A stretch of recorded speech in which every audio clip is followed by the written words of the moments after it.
Welcome. We are recording this. I want to say first, thank you again to Dr. Jamie Marich, who's really taking a lot of time to support our community during these hard times that feels like it's the end of the world. And Jamie's here to provide support, and I greatly appreciate it. So, Jamie, thank you. It's all you. We'll follow your lead. My great pleasure. So you're doing your announcements at the end, correct? Yeah, hey Nick, good to see you. I will make I'm not making an announcement. I'm just gonna do a giveaway Okay, that we missed on gotcha. Friday. But Gotcha. check out the webinars. We have some more webinars to I called it the Therapist Wellness Series, and some people can help and support us. So next month we're gonna have Justine and Larissa that wrote about a book to help therapists support themselves and their clients when it feels like the end of the world. Um, and it does feel like that sometimes to some of us. So yeah, we're just gonna do the giveaway today, though. Check out the webinars. I'm gonna add some more. So Great. Wonderful. Well, thank you so much, Rotem. Thank you for this space. One of the main reasons that we are recording, as I know several other people here in the learning community wanted to attend, but because of timing couldn't. We did schedule this rather last minute, and I know that it's a holiday week. So thank you to those of you who are here in person, and hello to those of you who are watching on the recording. So I think it's not a surprise that those of us who are therapists, who are helpers, especially who are upset personally by the result of the 2024 election and are worried about what the coming weeks and months and years will look like for us, for our clients. And it's a tricky time. I've been here before. I was here in 2016, and I feel a lot of different things now in 2024, but a lot of things that still feel very much the same. Interestingly, I've done a lot more of my own personal EMDR since 2016, because as I write about in some of my work, it was that election combined with some personal drama in my life that really caused an implosion for us. So when people do the general check-in with me, Jamie, how are you doing about this election? I could say, honestly, we're feeling pretty calm. And we recognize a lot of that could still be some dissociative numbing. And this might literally break at any time for us, possibly in January, when the reality of another Trump presidency has set in. And one of the things I will say up front with this, and it is something that I recommend you do if you are going to set up support spaces for therapy, to take a positionality statement, because I think that just, particularly since this is not clinical therapy, when we offer support spaces for other therapists or listening circles, I think it's important to just let people know where you stand. And I'm letting you know where I stand as somebody who is a very liberally minded therapist, as somebody who does believe that a Donald Trump presidency will cause more damage, not just to our country, specifically to LGBTQ plus clients who are going to be most impacted, maybe not most impacted, but severely impacted by the new regime. And I use the word regime, not hyperbolically. And something else that I have set, like in my positionality statements with some of these therapist groups that I've run so far since the election, is part of me as a therapist has always wanted to have this attitude of all are welcome, particularly as somebody who grew up conservative Christian myself. I know that I was largely changed because others welcomed me into spaces without judging me. And like the duality here is that many people who are you're setting up safe enough space for may not feel safe enough to share unless you as the facilitator clearly mark where you stand on things. So, and I'll do a screen share on this in a little bit when we talk about some of the brass tacks of setting up therapist support. I very much take an all or welcome attitude. And as your facilitator, I do not tolerate hate speech towards marginalized groups. And as your facilitator, I do not consider American Christians to be a marginalized group. So I think putting that statement out there lets people know where I'm at as their facilitator. Because for those of you who don't know too much about me, or maybe you just know about me as an EMDR personality, I grew up in Christian nationalism. I grew up with a very evangelical father in the 80s when a lot of this Christian nationalist thinking was really germinated in the evangelical movement. And I know this is what has been planned, to have this Christian nationalist agenda really instilled at the highest levels of government. And I also know one of the Christian nationalist tactics is to tell other Christian nationalists, we're the ones being persecuted against.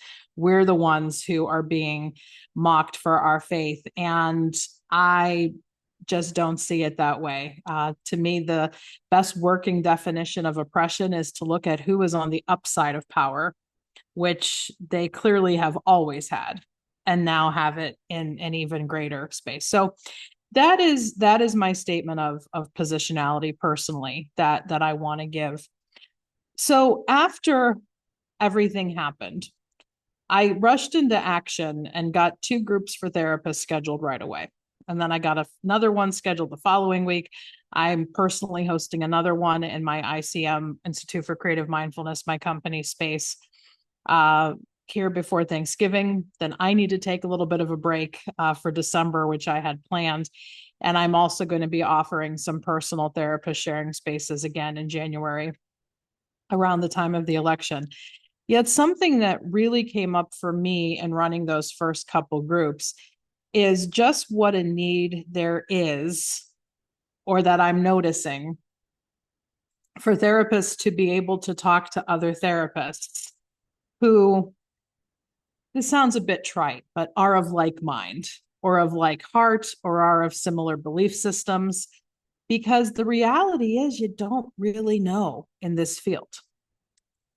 And this is politics aside, national climate issues aside. As EMDR therapists, we often dance this line, right? Between the people who really kind of get and embrace EMDR and more creative modalities, and the people who are more talk therapy, CBT in their orientation. So I think one of the reasons something like the EMDR Learning Community exists is that we can speak a common language here. And that's something that many of us relish, because certainly in our larger therapeutic communities, we may not have that. And I really have been seeing a need since 8 years ago. And it's even clearer now that, particularly around politics and justice issues, therapists may need their own spaces where we just feel like we can discuss.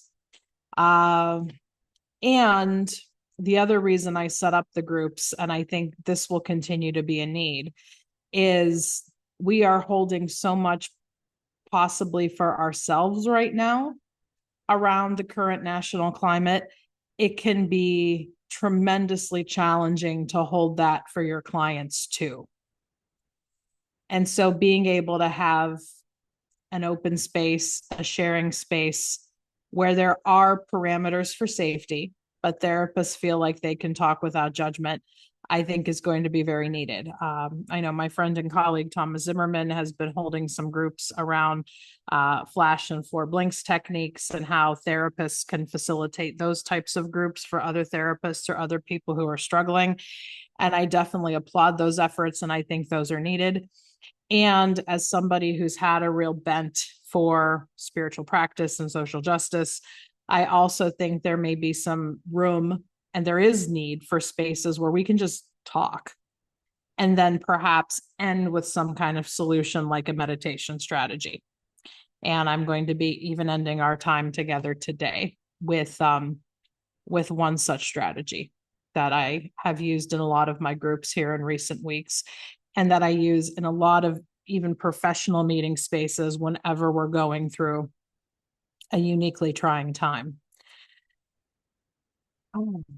So what I'd like to do is, and I think this is imperative for any kind of group process, is that you have clear guidelines about what to expect of the group and or what would be, I hate to use the word the rules, but I think in this situation it may apply, particularly if people coming to the group may not know if they are safe or safe enough to be there yet. So I will share with you what I've been using for my last several therapist gathering spaces. You are free to use any of this language if you're being called to start a small group in your area, whether it's a physical group, whether it's a Zoom group with some of your colleagues.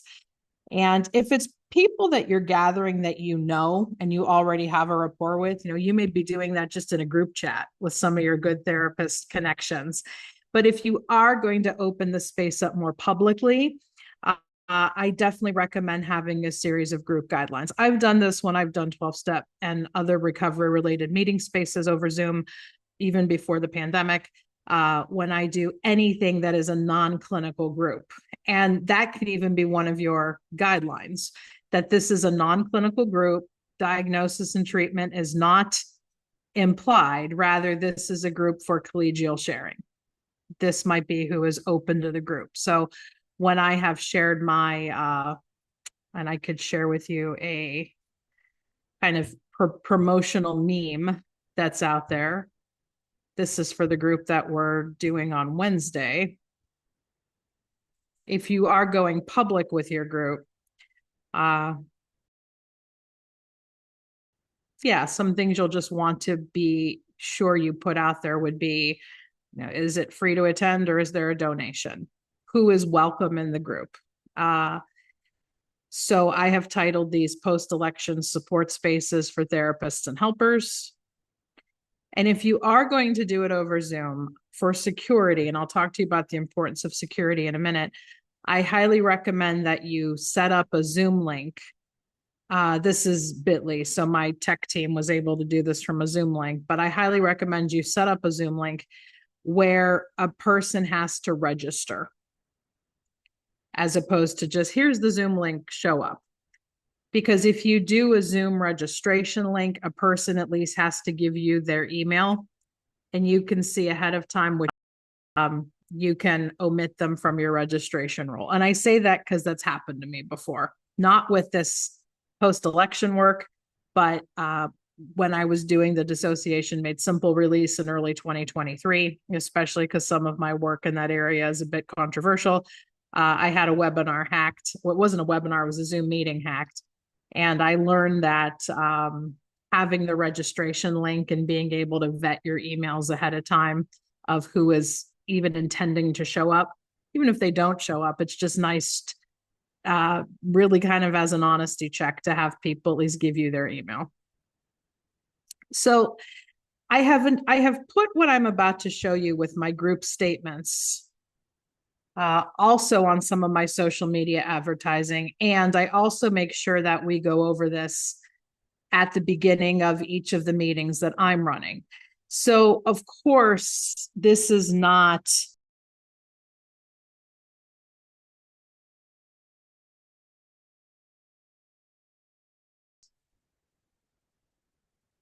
inclusive. You may even feel that for safety in your small clinical community, you may have to have even more guidelines. What I've shared on social media and what I've shared at the beginning of each meeting where we gather is for security reasons, pre-registration on Zoom via your Zoom account is required. And I also have learned this as a security measure when you're doing anything potentially controversial. Don't let people in unless you know them and their name 15 minutes after the start of each group. So I'm doing 1.5-hour meetings. One of them was 2 hours.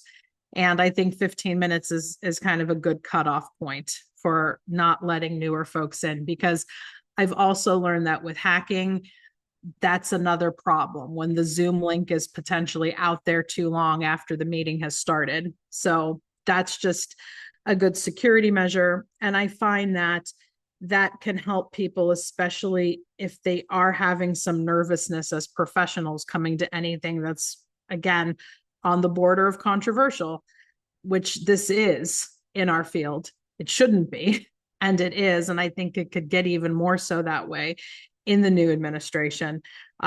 People like to know, I think, what security steps you're taking if you're meeting virtually, or if you are meeting in person, if you're feeling called to organize a gathering for therapists in your community. Maybe you let them, people may want to know things like, who knows about this meeting, who else might be meeting in this same physical space. So I also mentioned about no hate speech or discriminatory behaviors towards the LGBTQ plus community and other marginalized groups will be tolerated in this space and will result in immediate removal. And as I mentioned already, this is the one line of distinction that I use. For purposes of operational definition, we as ICM, which is my company whose Zoom space is hosting these Get Therapist gatherings, do not consider American Christians to be an oppressed group. And I find that that statement is my personal wording out there. To say like, hey, if you are a Republican who struggled with your vote, or if you voted third party because you were feeling a certain kind of way about what's happening in the Middle East, like I don't want to make it that binary of like, this is for Democrats only. Because I think even some of those distinctions are contrived. And I also don't want to say, if you voted for anybody other than Kamala Harris, you can't come to this group. For me, that doesn't feel right to do, because maybe it is some of my soft-heartedness towards how I grew up. And I know that there may be therapists out there right now who are really struggling with, oh shit, I didn't take this election seriously enough.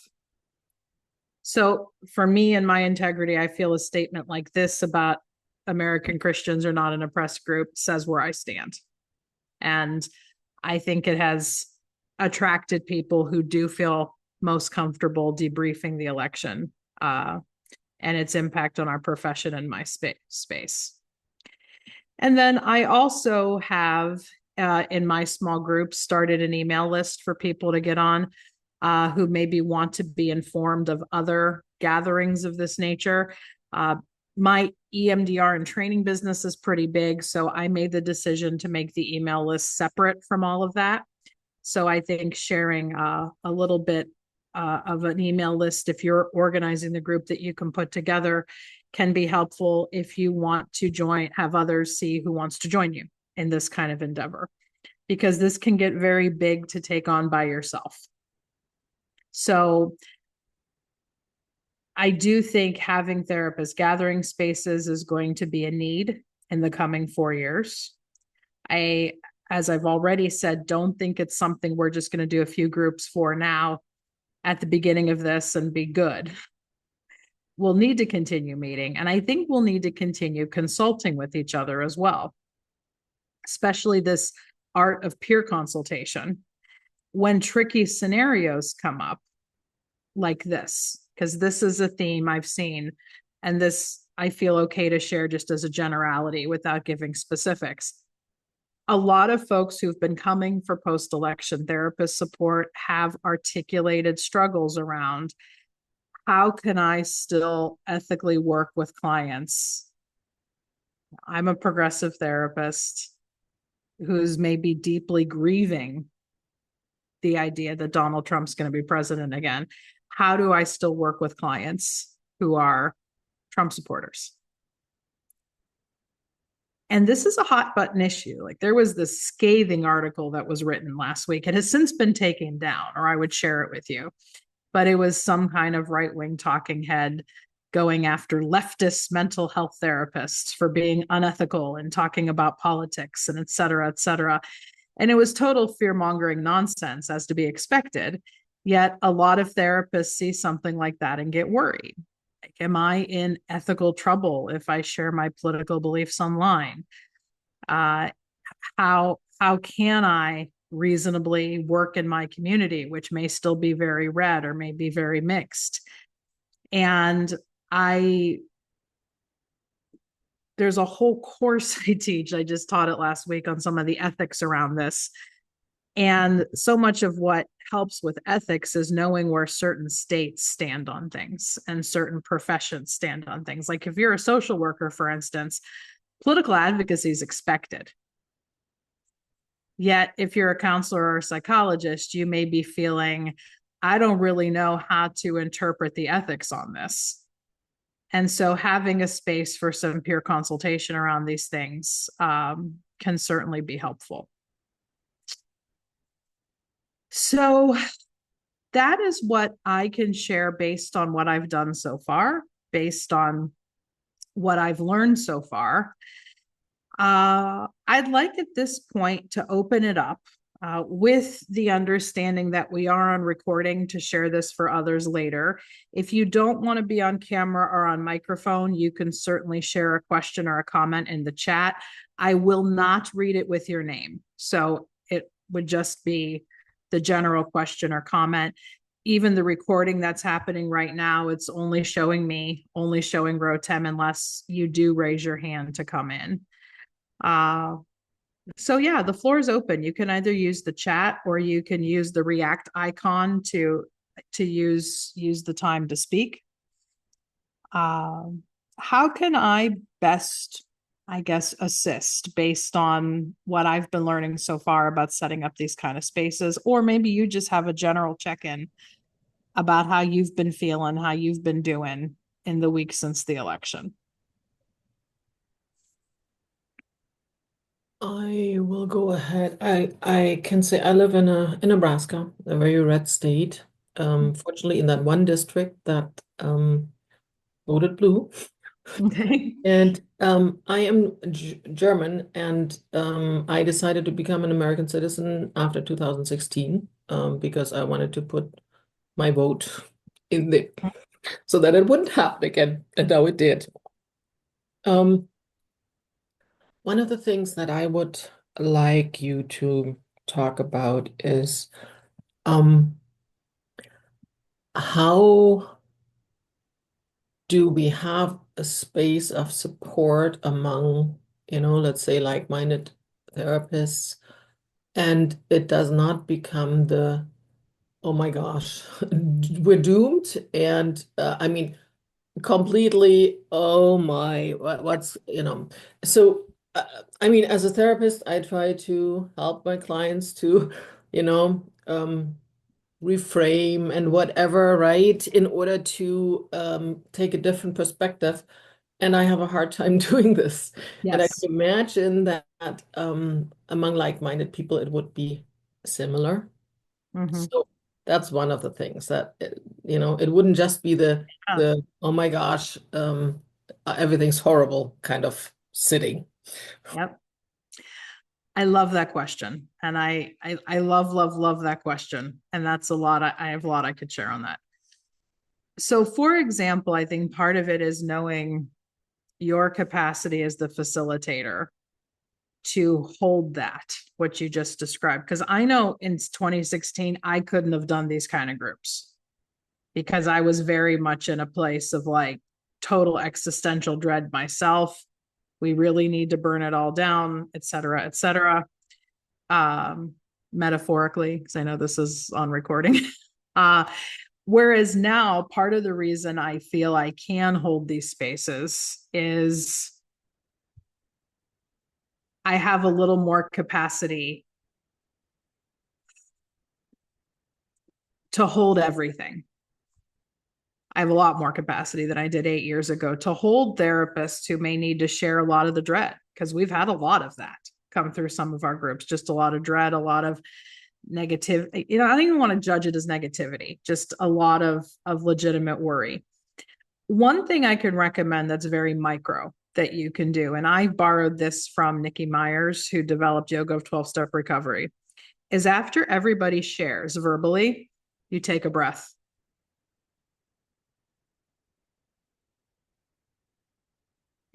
So you can write that into your opening statement. After every share, I, as the facilitator, will lead a breath together if you want to join us. I didn't mention this and I ought to have, but this is a good time based on your question. I also think there is value, particularly if you're in a large gathering space, to limit the amount of time you let each person share. So this is, if you have 3 of you who are gathering at a coffee shop, that's a way to do this. It might be the way you really create good community in your area. Yet, like on our online groups, we've had about 70 people come to each one. So part of it is because of time. I have said I'm limiting shares to 3 minutes. And Zoom now, under your apps bar at the bottom, has where you can set a timer. So like even right now, I will set it where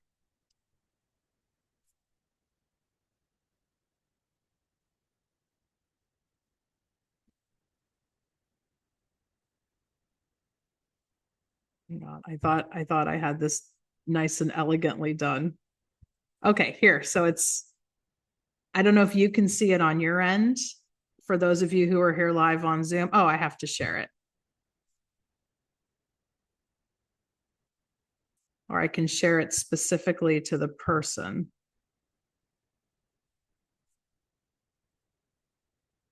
And so I'm seeing it. And then when we're down, like let me try to change the time on it. When it gets down to the 0 point, you can set it to be just a gentle tone. So I think timing. Jamie, I can set it up so you can just focus on. I'll set up it on my end. Great. And I'll share it. Great. Thank you. Yep. So yes, if you're doing Zoom spaces, play around with the timer. I think that's a good way to go. Yeah, the interface, I think the issue is because I'm doing this on ROTEM's meetings end and not my end. It's just set up a little differently. But yes, having the timers is, yeah. So ROTEM's inviting me to use the timer app. And then I also think you could even say this in your group statement. That part of what we'll do is we'll end each meeting time with either a meditation, with a proactive living in the solution type of strategy. Like, here's what we can do. I also think part of that is holding compassion for people who feel they can't get into action just yet, that they're too kind of grief stricken or just need to take care of themselves. And I also think we need to recognize that we're guilty of this. Sometimes we can just hop into action when we don't want to actually sit with our feelings. Right. So that's something I'm going to model today. Is at the end of this space, I'm going to end with a loving kindness meditation, which I think is a good meditation to use for these kind of purposes. It's a beautiful question. Thank you for asking it. And I hope that was helpful. Anyone else who's here live have anything they may want to ask or share?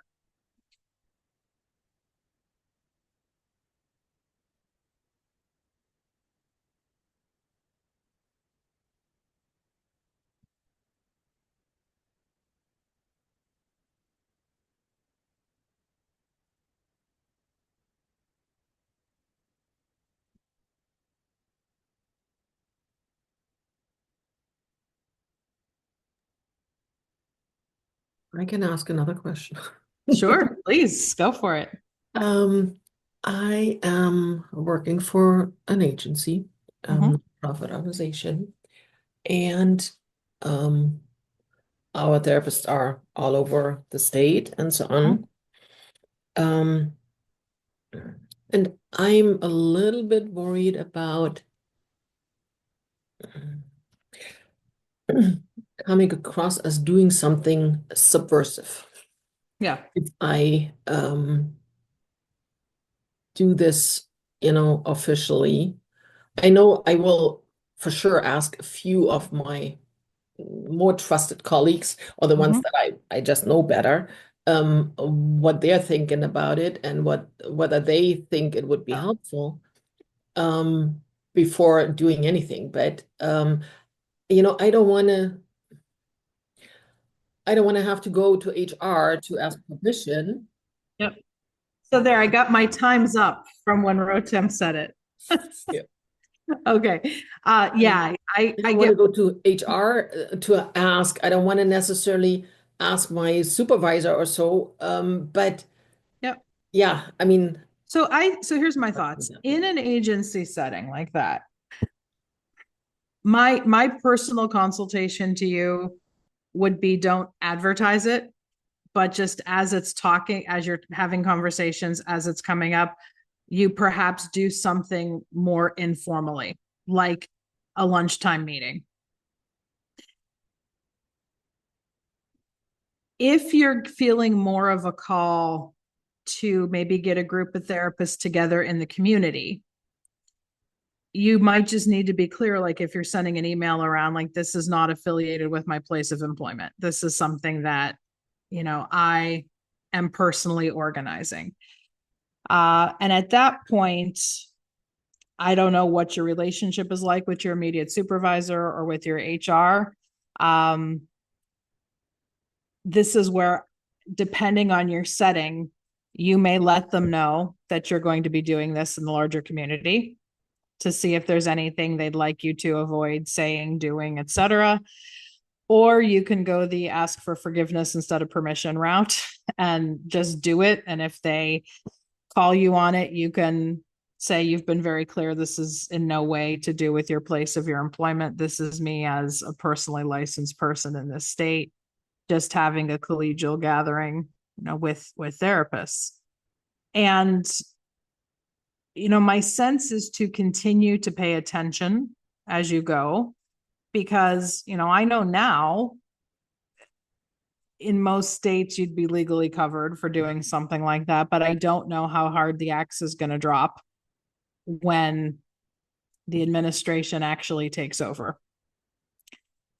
So another piece of advice, I'm not necessarily saying on your specific question, but that I've been giving people in general who have come to my settings, is if you're a therapist who is a little more edgy, maybe a little more subversive, to use your word, a little more rebellious, I do think it is prudent to line up legal counsel. And that's just good practice for therapists anyway, particularly if you're in private practice. If you work for an agency or a hospital system, you may not have thought about it yet because you know that your agencies or your hospitals have legal counsel. But typically when you go into private practice, it's good to have, I was told in graduate school, even, have an accountant, have an attorney. And it doesn't have to be a big, sophisticated firm-based attorney. It can be someone in your local area who just does small business consultations. And that was the kind of attorney I had for many years before my business got bigger. And just like when you're vetting a therapist, when you call an attorney, you can ask them where they stand values wise, or you can kind of find out from word of mouth where they stand values wise. I mean, I will tell you that my attorney, as my personal friend, was the first person to call me the Wednesday morning after the election. And so it's nice to know that I'm represented by somebody who understands why I can be scared about what's coming ahead. And so now, if you really are feeling the call to do something that's potentially challenging norms in your state, I always have said, even in the Dissociation Made Simple era when I wrote that book, most states have an organization. Like in Ohio, it's Equality Ohio, and then there's Disability Ohio. And so particularly on Equality Ohio, that is an organization I'm going to metaphorically keep on speed dial, particularly as things move forward around LGBTQ rights, because I know that's something a lot of therapists are concerned about. How's this going to impact my clients? And will I, as a therapist, be held responsible? So if getting a personal attorney feels out of range for you, at least know what some of the state advocacy organizations are.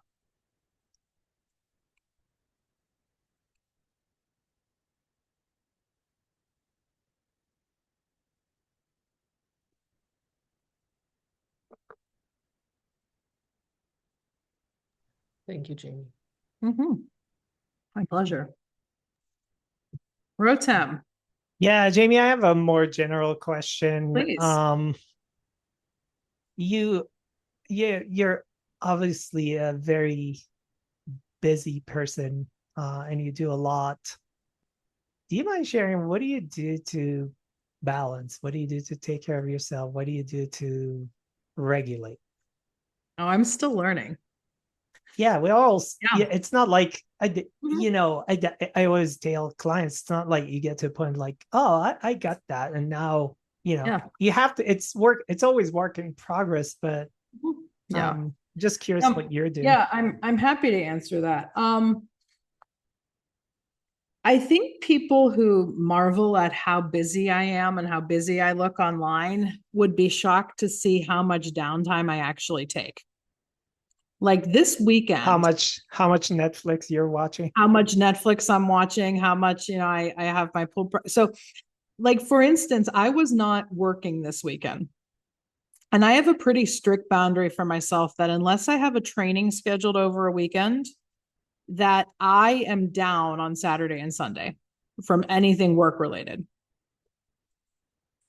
That's just something I've set clearly. And if I do schedule work over a weekend, I make sure that I try to take one day easier during the week, either before or after, because I really do believe we need those days to forget we're a therapist or forget we're an advocate and to just absolutely chill.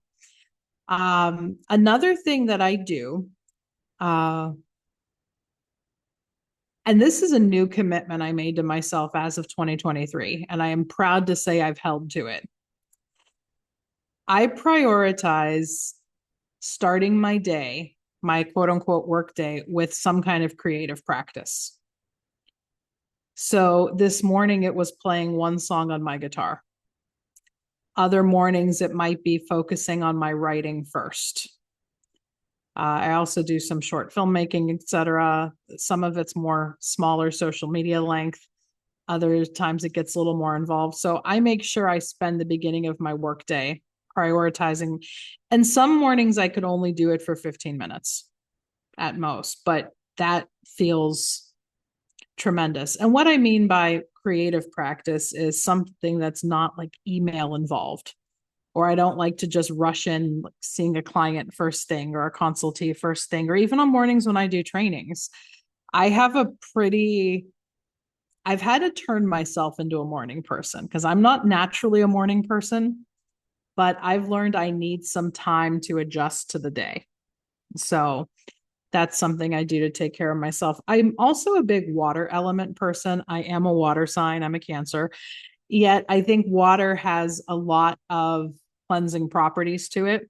So I do take a lot of baths or go to the pool. And something that a intuitive friend of mine gave me years ago during a reading was at the end of every workday, his challenge for me is, could you get a bath or a shower, even if you have other things to do in your evening? And if you can't get a full-on bath or shower or a swim, can you do something like a misting bottle where you just give yourself a few sprays with that intention of, I am showering off what I picked up during my workday to go into the rest of my evening.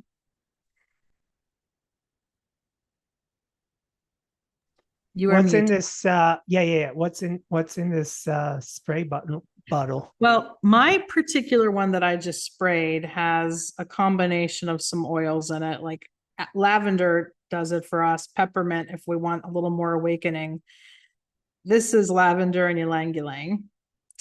But it could just be water, particularly if you're scent sensitive. It could just be a simple spritz. And I also like to make sure, especially if I am computer bound during a day, that I'm giving myself chances to stretch, to get up, to walk around. I also light a lot of incense. Something I may have to be sensitive to if I'm with people in space, if they're scent sensitive, but here in my office space, particularly doing so much work over Zoom right now, I know that incense is an instant grounder for me. And here's something else you might like, because this also goes to an earlier question we got about how do you keep groups more positive or not to get into so much dread. And we could even try it here for those of us who are here in real time over chat. I've asked my groups before, and I do this even in EMDR trainings, not even in these therapist process groups. What song are you listening to right now? What's your favorite song or maybe playlist that's getting you through this? Or another good icebreaker that you can do with the small group that is solution focused is there a favorite movie or TV series that you're watching for comfort right now? Like we are rewatching the NBC series Community from it's about over 10 years old now. When our therapist and my therapist and I met before the election, one thing we knew and identified as how comedy is very healing for us. I say John Oliver got us through the first Trump administration and news comics like him. I have also learned that it's important to take in just TV that are comfort watches. Schitt's Creek has the same property for me. Parks and Recreation, The Golden Girls, we rewatched during the pandemic. So, yeah. So you can also ask your groups like, what are you watching right now? What are you listening to right now that you're finding very helpful?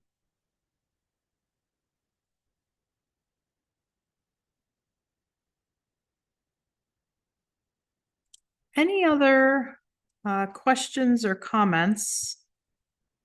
And then we'll move into loving kindness meditation. Go ahead, Donna. I'm sorry. Yeah, go ahead. You could unmute if you want to be on audio.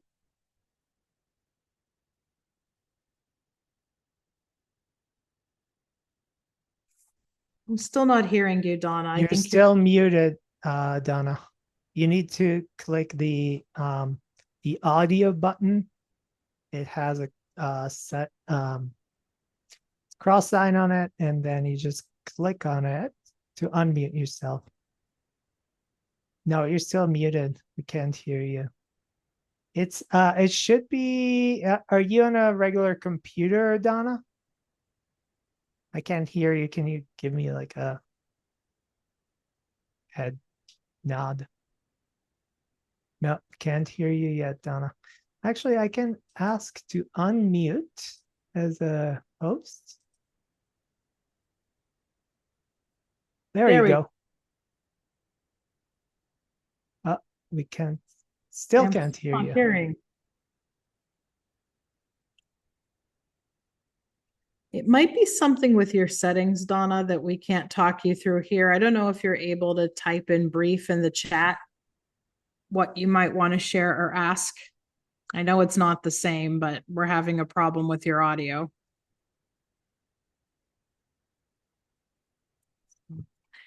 While we're giving Donna some time to do that, anyone here who's still here have any questions or comments?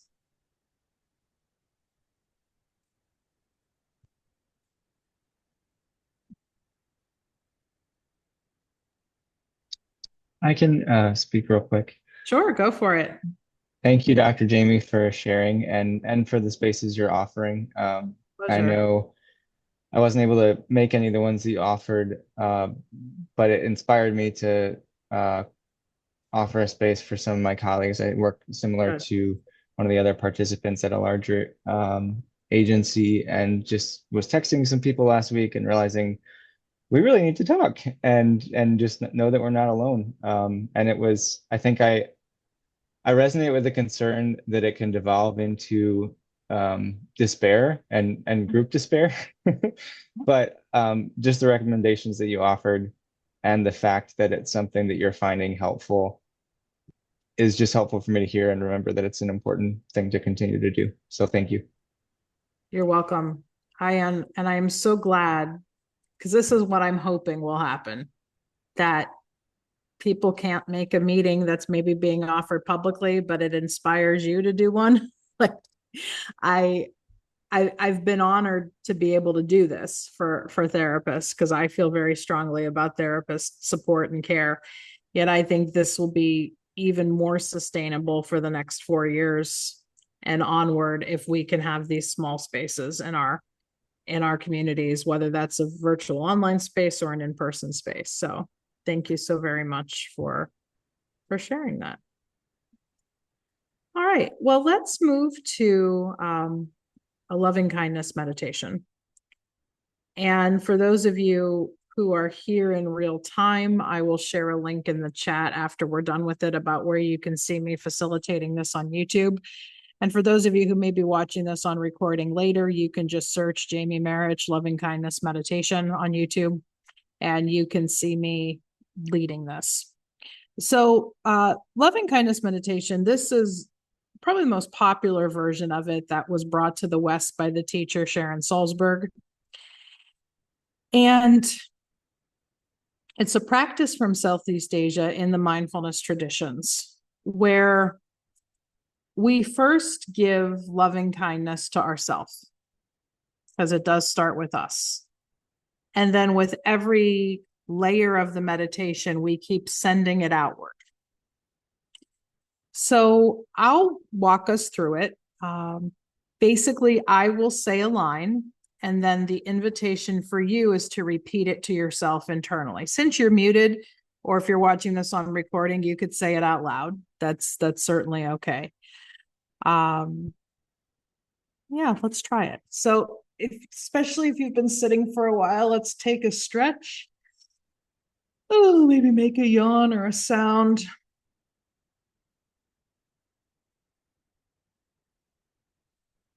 And help you settle in. You may close your eyes or leave them open for this. You can keep your hands at your side in your lap. I sometimes like to bring my hands to my heart.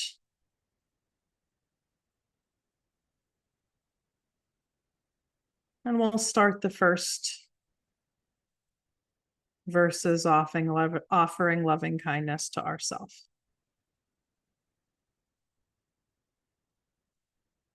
May I be free from suffering. May I have physical happiness. May I have emotional happiness. May I have ease of well-being. And then take a breath. And let it go.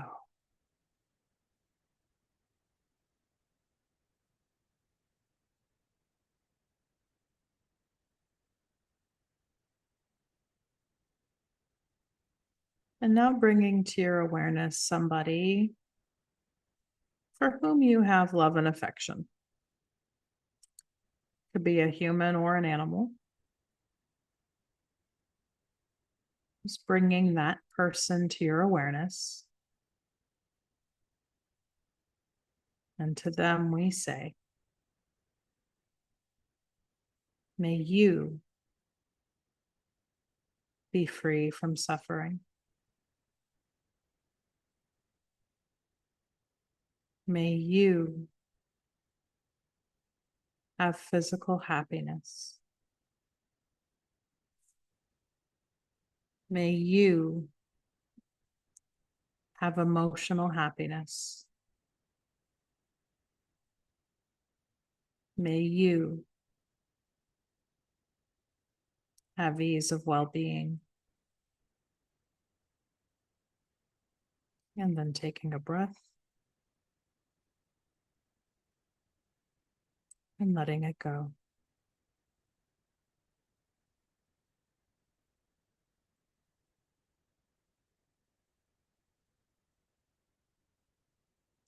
Now bringing to your awareness somebody whom you have a neutral connection, maybe the person who served you coffee this morning.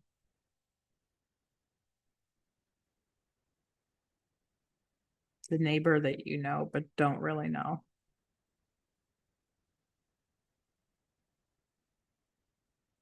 And to them we offer our loving kindness. May you be free from suffering. May you have physical happiness. May you have emotional happiness. May you have ease of well-being.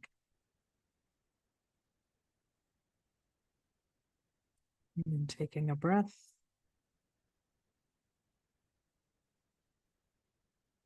And letting it go.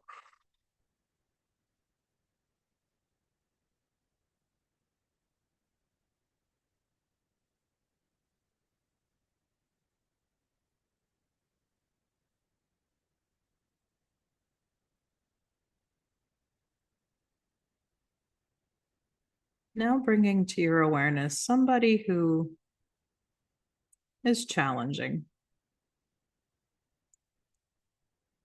Doesn't necessarily have to be a big traumatic association, just someone who is challenging right now. You know, it could be someone in your life who voted for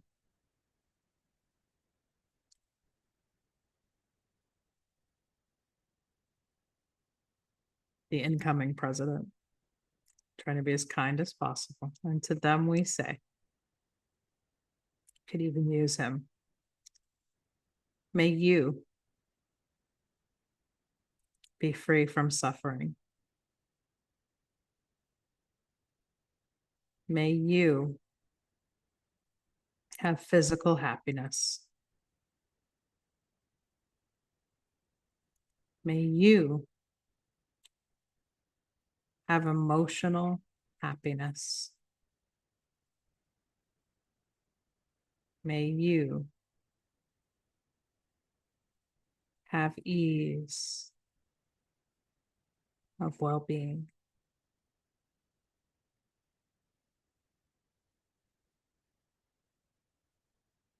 And then taking a breath, and letting it go.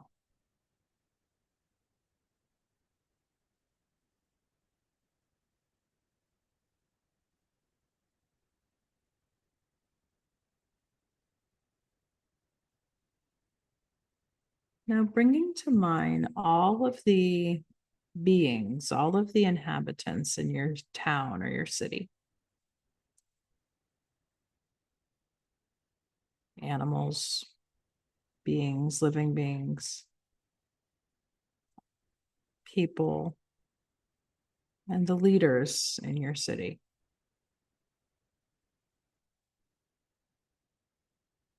And to you we say, may you be free from suffering. May you have physical happiness. May you have emotional happiness. May you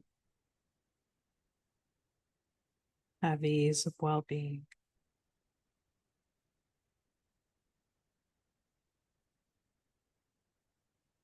And then taking a breath and letting it go.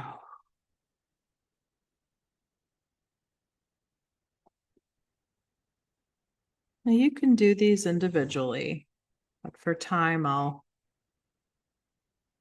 just do them together.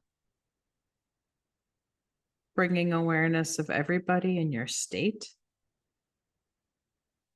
all living beings, and then everybody in your country.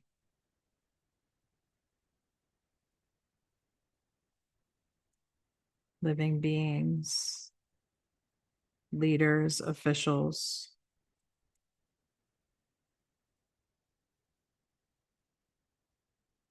We say, may you be free from suffering. May you have physical happiness. May you have emotional happiness. And may you have ease of well-being.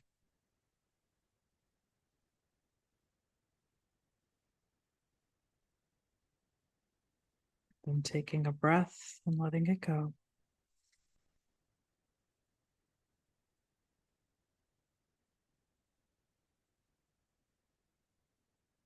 And then reaching out your loving kindness to the world entire. And I like to do a gesture on this one, extending my arms out as if I'm giving the world a big hug.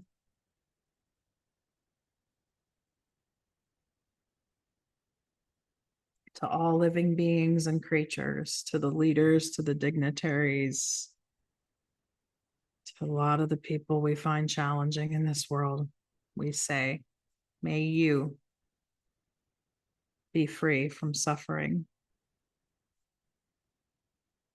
May you have physical happiness.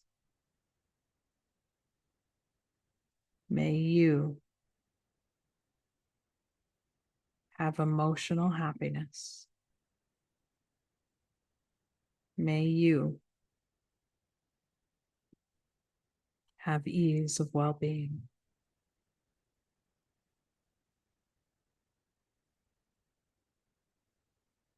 And then taking a breath and letting it go.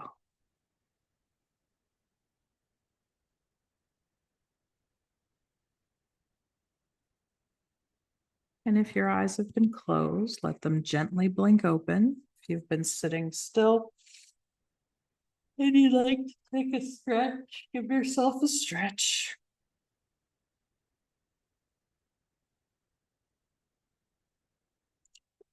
And that is a personal favorite practice of mine, because it's really about meditation and not prayer. It harnesses into the power of wishing people well, even our enemies, the people we find challenging. And one modification that my colleague Steve Danziger has said, especially when you're working with folks who may be still pretty raw, is it might be hard to send loving kindness to the people you find challenging. So you can always leave that line out to start. That personally, though, is where I find the power in this practice. Right.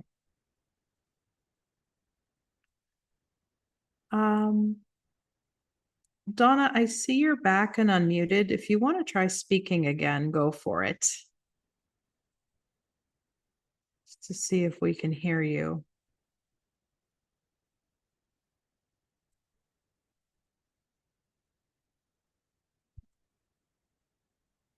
I'm not.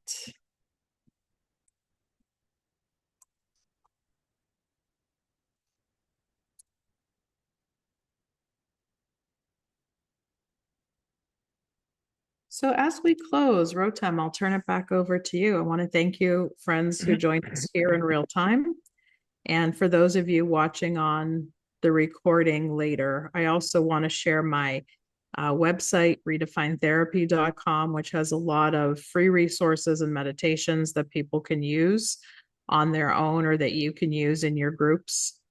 And you can reach out to me through the website if you need. Those of you who are here in real time, I dropped it in Rotem.